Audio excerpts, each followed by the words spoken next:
يا صباح الخير، كيفكن؟ شو أخباركن؟ طمني عنكن، إن شاء الله تكونوا بخير. شو في ما في اليوم؟ شو مشاريعكن؟ اوكي، أنا هلا جهزت بسرعة كتير بدي أحط ورقة شمسي قبل ما أطلع من البيت لأنه بنسى. خلينا نحط ورقة شمسي والبس بإجري وبنطلع من البيت. أخذ معي الولاد. هلا سنود لازم اني تشوفوا الدكتورة المرة هاي، عرفتوا؟ ومريم شامضة بالبيت وانه بتشوف هيك بتشيك على اسنانه، فرح اخده معي. وريد شو رح يلحقني لانه لسه ما صح. قلت له حبيبي خلص تقعد اشرب قهوتك على رواق، يعني ليش بدك تروح معي؟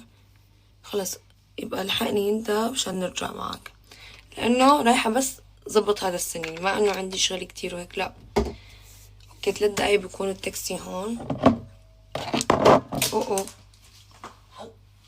شوية حمرا.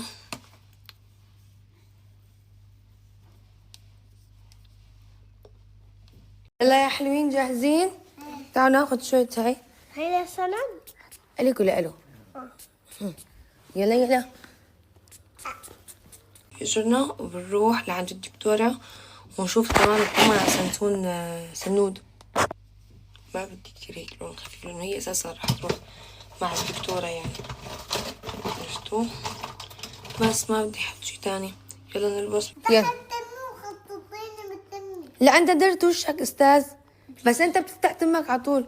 نحن هون كمان. يا ماما يلا يا حلوين لانه بس نرجع نروح على مكان العاب كتير حلو. اوكي بس بشرط نكون نحن كتير شاطرين عند الدكتور. نروح عند الدكتور.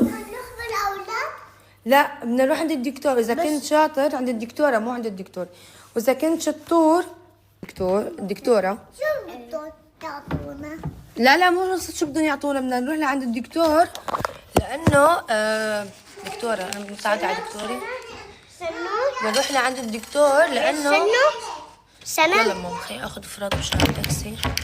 يلا يا عمري، يلا ميرو، يلا سنود. وين راح؟ طلع من هنيك؟ عليكم بس. يلا يا ابني بدنا نروح عند الدكتورة.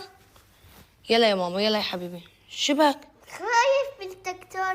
لا ما بده الدكتور يعطيك مو ابني. سنك بس ما بده يعطيك. هديك المرة مو شافتك الدكتورة عطتك. عفا ها؟ شو يعني عمرك؟ ما شاء الله. ما تخافي ماما ما تخافي. يلا يا تيتا، يلا يا لعبة حلوة وعطتك بسكويتة صحة يا عمي. يلا وميرو رايحة مرافقة معنا وممكن نشوف. شو اعمل يعني؟ عمري يلا حياتي. تعالوا ماما يلا لنوصل.